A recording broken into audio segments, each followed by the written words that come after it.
When I got home early, I saw my wife in the underground parking garage, pressed up against another man. Their car was parked in the corner. The window was half open. Kate's hand was resting on his thigh. The man was her fitness trainer, Mark. I knew him. Kate always said he was an excellent coach. I didn't make a sound. I just stood behind a pillar and watched. Kate leaned in and kissed him, not on the cheek, on the mouth, for a long time. Then Mark pushed the car door open and got out. Kate got out too. They stood between the two cars, holding each other. Mark's hand slipped inside her top. Kate made that sound, the one I'd heard before, many times. I stepped out. My footsteps echoed loudly through the garage. They both turned their heads at the same time. Kate's face went white instantly. Mark yanked his hand back. The three of us stood frozen, like statues. Kate's lips were trembling. Mark took half a step back. Then Kate moved. She stepped forward half a step, not toward me, toward Mark. She turned slightly, one shoulder angled in front of him, like a mother hen shielding a chick. She looked up at me, fear in her eyes, but her body was facing him. I stared at her feet, the high heels I'd given her last year. The toes were pointed at another man. John. Kate's voice was sharp. It's not what it looks like. I didn't speak. Just listen to me. She took a step toward me, but her hand stayed behind her, like she was trying to block my view of Mark. We were just talking. Mark hid behind her shoulder, a tall guy, shrinking behind a woman. Don't move, I finally said. Kate stopped. Her hand dropped. You were standing in front of him just now, I said. I was just. You picked a side, I said. Your body chose, faster than your brain. Kate shook her head. She tried to come grab me. I stepped back.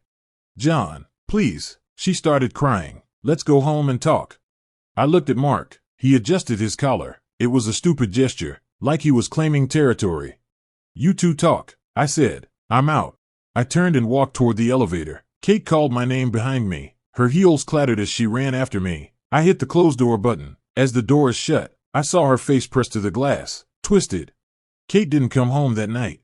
She came back the next day, eyes swollen. She had a long speech prepared. I didn't listen. Let's get a divorce, I said.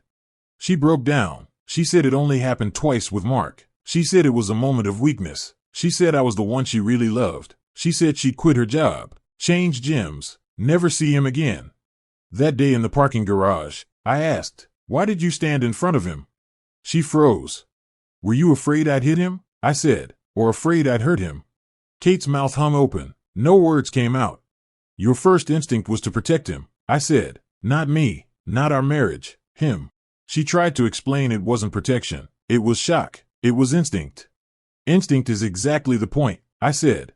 The day the lawyer came, Mark called Kate. I could hear him on speaker. He said since everything was out in the open, she might as well move in with him. He said she should take responsibility for the damage to his reputation. He said he had no clients now. Kate shouted into the phone, you were hiding behind me. Mark said, you chose to stand in front of me.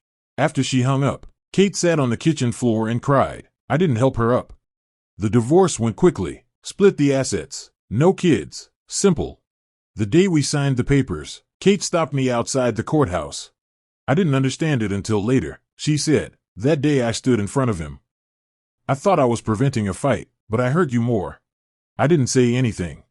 You were right, she said. When people are in danger, the first person they try to protect is the one they truly can't bear to lose. She protected him, so she lost me. Later, a friend told me Kate and Mark moved in together and lasted 1 month. Mark complained she didn't get much in the divorce. Kate said he was weak. Their breakup was ugly. I moved to another state, never remarried. Sometimes late at night, I think about that moment in the parking garage, Kate taking that half step, the direction of her toes. The body is more honest than the mouth. Love isn't what you say, it's who you stand in front of when trouble comes. She stood in the wrong place. That's it.